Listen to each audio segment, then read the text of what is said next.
روزے بھی ہیں، حج بھی ہے، زکات بھی ہے، قرات بھی ہے، تبلیغ بھی ہے، سارے اعمال ہیں، مگر وہ دین سے خارج ہو گئے۔ کیوں؟ کہ اس شخص نے جو بات کی اس بات سے ٹپکتا یہ تھا کہ اسے حضور کا حیا نہیں ہے۔ میں نے خاص لفظ بولا ہے، بے ادبی تو کی، مگر میں نے لفظ بولا ہے کہ اس کے طرز عمل سے یہ لگتا تھا کہ اسے آقا کا حیا نہیں ہے۔ چونکہ آقا کا حیا نہیں تھا، ادب نہیں تھا، اس حیا اور ادب سے معرومی کے باعث اس کے سارے اعمال غارت گئے۔ اس کے پاس اعمال ہی کوئی نہیں تھے جو غارت ہوتے، اس کو صرف حضور کا لحاظ تھا، حیا تھا، حضور کا خیال تھا، وہ اس کو ترا گیا۔ یہ دو طرح کے تعلق ہیں، ان کا موازنہ کرنے سے جا کے بات سمجھ میں آتی ہے کہ تعلق کی اصل کیا ہے۔ تعلق کی اصل نہیں ہے، تعلق کی فرع ہے، اصل شاخ ہے، اصل محبت ہے، اصل محبت ہے۔ یہ جو آپ ہر وقت نعت خوانی کرتے ہیں، نعت خوانی کرتے ہیں ہر وقت، ذکر رسول کرتے ہیں، یا ہم اب اس وقت کثرت کے ساتھ ذکر حسین کرتے ہیں، اگر کوئی کہے کہ یہ سارا دن ساری رات نعت خوانی کی، سارا دن ساری رات ذکر حسین کیا، یہ کون سی نماز ہے، یہ کون سا روزہ ہے، کون سا حج ہے، کون سی زکات ہے؟ تو سادہ بات ہے بابا، ہم نے کب کہا ہے کہ یہ نماز ہے؟ ہم نے کب کہا ہے کہ روزہ ہے؟ ہم نے کب کہا ہے کہ حج یا زکات ہے؟ تم تو کہتے ہو کہ یہ نماز نہیں، ہم بھی کہتے ہیں نماز نہیں، نماز کی نماز ہے، چونکہ ہم نے نماز پڑھی گئی، اور رب نے اللہ کے ذکر کو اور حسین کے ذکر کو نماز کا حصہ بنا دیا۔ کہو السلام علیک ایھا النبی ورحمۃ اللہ وبرکاتہ، تو نماز میں حضور کا سلام رکھ دیا، تو سلام نماز کی نماز ہو گیا۔ اور آگے چل کے پڑھو اللہم صلی علی محمد وعلی آل محمد، محمد اور آل محمد پر درود و سلام رکھ دیا تو انہیں نماز کی نماز بنا دیا۔ گویا نماز ان کا ظرف بن گئی نا، برتن، اور حضور پر درود و سلام اور حضور کی آل پر، حسین پر درود و سلام وہ نماز کے برتن میں سجا دیے گئے۔ ہم نے کب کہا یہ نماز ہے؟ ہم تو نہیں کہتے یہ نماز ہے، ہم کہتے ہیں یہ صلاۃ نہیں ہے، ذکر فی الصلاۃ ہے۔ مقصود بات کا سمجھانا یہ چاہتا ہوں، نماز عمل ہے، عبادت ہے، اور ان کا ذکر محبت ہے، اور عمل اور محبت کی دونوں کی اہمیت میں نے سمجھا دی۔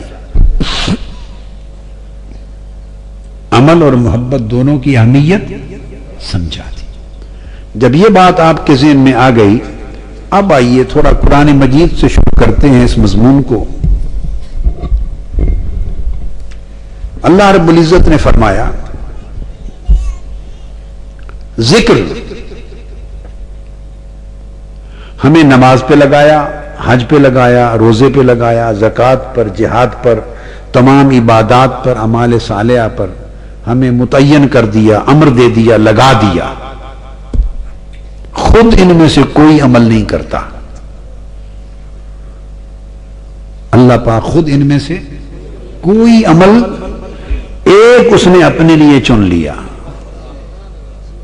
ان اللہ وملائکتہ یصلون علی النبی، وہ رات دن محبوب کا ذکر کرتا رہتا ہے، محبوب پہ درود و سلام بیچتا اور محبوب کا ذکر کرتا رہتا ہے۔ ورفعنا لک ذکرک، اور ہم آپ کا ذکر بلند کرتے رہتے۔ ہمیں 10 عبادتیں دے دی، 100 عبادتیں دے دی، ہم وہ کرتے رہیں، اس نے ایک ہی عمل چن لیا، تم عبادتیں کرو، میں محبوب کی یاد کرتا رہتا ہوں، محبوب کا ذکر کرتا رہتا ہوں، محبوب پہ درود و سلام پڑھتا رہتا ہوں۔ یہ تو پہلی بات آ گئی۔ اب اس کے بعد آگے اب دیکھیے قرآن مجید کے مضمون کا ایک جو باہمی ربط بین الآیات ہے، آیتوں کے درمیان ربط، جس سے مضمون کاملاً سمجھ میں آئے، یہ سورہ احزاب ہے، میں پڑھ رہا ہوں جو میں نے تلاوت کی، سورہ احزاب۔ مترجم لوگ کیا کرتے ہیں، آیت کا ترجمہ کرتے ہیں، اور کسی مترجم کی یہ ذمہ داری نہیں ہے کہ ترجمے کے بعد اس آیت سے آگے پیچھے کے مضمون کو بھی جوڑے۔ مفسر تفسیر کرتے ہوئے بھی ربط بین الآیات کے کام کو زیادہ نہیں نبھاتے، ایک ایک آیت کی تفسیر کرتے چلے جاتے ہیں اور ان ساروں کو ایک مقام پر جوڑ کر کسی نتیجے پر نہیں پہنچاتے۔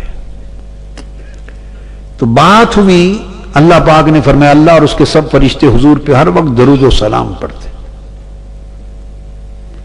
اور درود و سلام پڑھنے کا مطلب ہے محبت سے حضور کو یاد کرتے، اور حضور کو اپنے ساتھ اللہ ملاتا رہتا ہے، قرب بڑھاتا رہتا ہے، اور ذکر اونچا کرتا رہتا ہے۔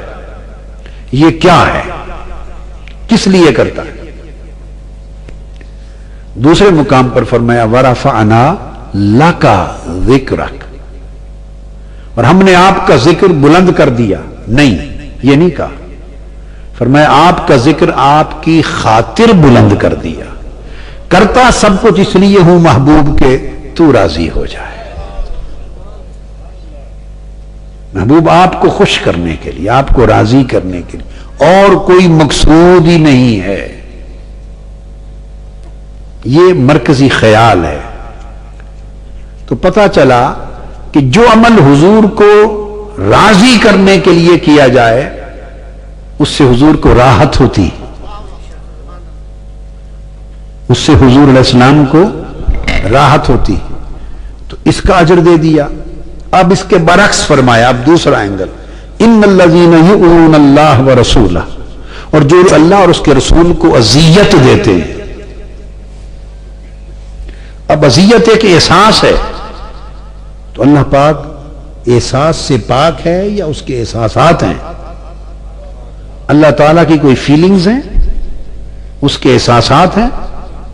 جی وہ محسوسات کے تابع ہے یا اس سے ماورا ہے؟ تو اذیت کیا ہے؟ اذیت کیا ہے؟